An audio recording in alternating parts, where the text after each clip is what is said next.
Stage 4 మోకాళ్ల అరుగుదలకి నొప్పి లేకుండా కీళ్ల మార్పిడి ఆపరేషన్ చేయబడును. Doctor Ramesh Gajula, endoscopic spine ortho surgeon and pain physician, Panacea spine pain ortho and sleep centre, Uppal, Hyderabad. Chiranjeevi గారిని గౌరవించి తన ఇంట్లో కుటుంబ సభ్యులతో కలిసి ఆతిథ్యాన్ని ఇచ్చి గౌరవించినాడు జగన్మోహన్ రెడ్డి.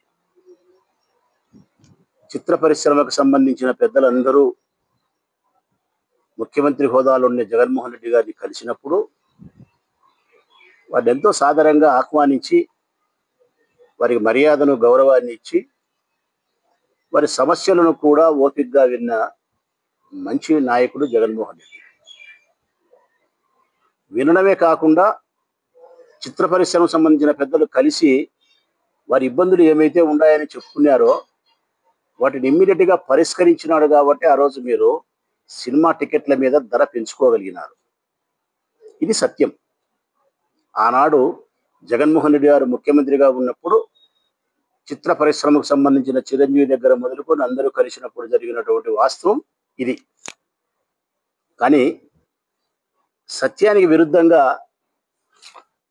మన బాలిగాడు ఏం మాట్లాడతాడంటే, ఎవరు బాలిగాడు ఏం మాట్లాడతాడంటే, చిరంజీవిని అగౌరవపరిచినట్టు, చిత్ర పరిశ్రమలోని పెద్దలను అగౌరవపరిచినట్టు అన్ని అబద్ధాలే మాట్లాడుతున్నాడు. బాలిగానికి ఎందుకు వచ్చారా ఈ మాటలంటే, మ్యాన్షన్ హౌస్ వేసి హౌసులోకి పోయి, మళ్ళా చెప్తానా, మ్యాన్షన్ హౌస్ వేసి హౌసులోకి పోయి జులాయి వాడైపోయి పోకిరి వాని మాదిరి ఇష్టానుసారంగా 2 చేతులు జోయిలలో పెట్టుకొని ఎన్ని అబద్ధాలు కావాల్సింటే అన్ని అబద్ధాలు. అది కూడా ఎంత అహంకారం అంటే, కళ్ళకు అహంకారం, అధికారం అనే అహంకారం కమ్ముకుంది వీళ్ళందరికీ కూడా.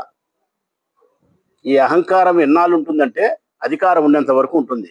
అధికారం పోయినప్పుడు మటసంగా మర్యాదగా మళ్ళా వీళ్ళు దావకు వస్తారు. అహంకారం కాకపోతే అసెంబ్లీలో ఎవరైనా 3 సార్లు ఎమ్మెల్యే అయిన వ్యక్తి, ముఖ్యమంత్రికి బావమర్దివి, ఎన్టీ రామారావు కుమారునివి, నీ స్థాయి, నీ హోదా అన్నీ మర్చిపోయి 2 చేతులు జోబులో పెట్టుకొని నెత్తిన అద్దాలు పెట్టుకొని జులాయి వారి మాదిరి, పోకిరి వారి మాదిరి నీ ఇష్టం వచ్చినట్టు సైకోగాడు అని చెప్పి జగన్మోహన్ రెడ్డి మాట్లాడతావా నువ్వు? కొవ్వు పట్టినారు మీరు. ఎంత పట్టినారంటే అంత పట్టినారు మీరు. అసలు జగన్మోహన్ రెడ్డి చేసిన సాయం అన్న నీకు గుర్తుందా? నీకు ఈ బసవతారకరామ హాస్పిటల్ సంబంధించిన ఆరోగ్యశ్రీ బిల్లులు రావాల్సి ఉంటే జగన్మోహన్ రెడ్డి కోట్ల రూపాయలు నీకు రిలీజ్ చేసినాడు. మర్చిపోయినావు. జన్మనిచ్చిన నీ తండ్రికి వెన్నుపోటు పడిచింది చంద్రబాబు నాయుడు.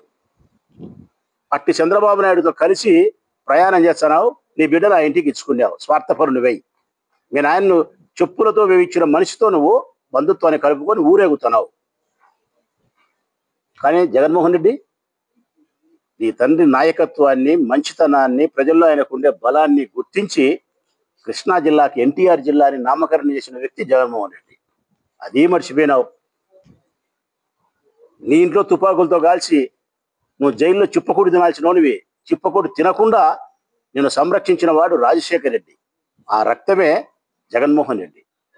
ఎటు చూసినా నువ్వు అబ్బా కొడుకులకు రుణపడి ఉండవు. బాలిగా నువ్వు ఎటు చూసినా రుణపడి ఉండవు. నువ్వు అబ్బనికి బాకీ పడినావు, కొడుకుకు బాకీ పడినావు. నువ్వు ఈ 3 సంవత్సరాలే ఈ పదవి, అహంకారం.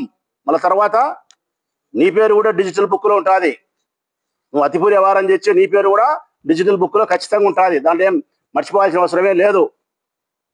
నీకు మళ్ళా చెప్తానా, ఇంకొక్కసారి ఎప్పుడైనా నువ్వు జగన్మోహన్ రెడ్డిని వాడు గీటు అని మాట్లాడితే, ఇప్పుడు బాలిగా అన్యాం, ఇంకా బాలిగా కాదు, ఈసారి ఇంకా నీచంగా కూడా మాట్లాడతాం.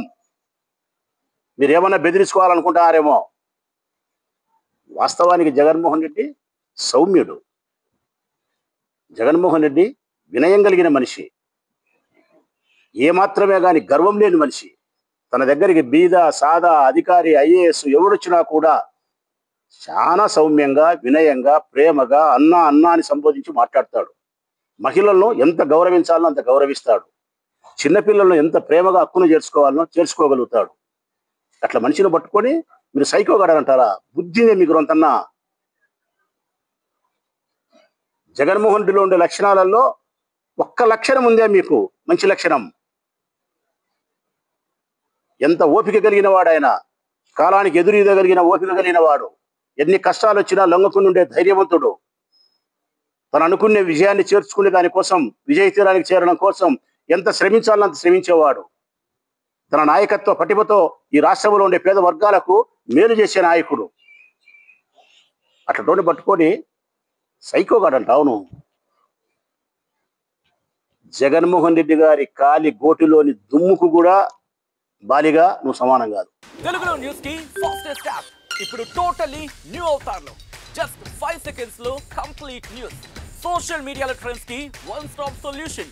Live TV app voice search option తో ఇప్పుడే డౌన్లోడ్ చేయండి లేదా అప్డేట్ అయిపోండి. యాప్ లింక్ డిస్క్రిప్షన్ లో ఉంది.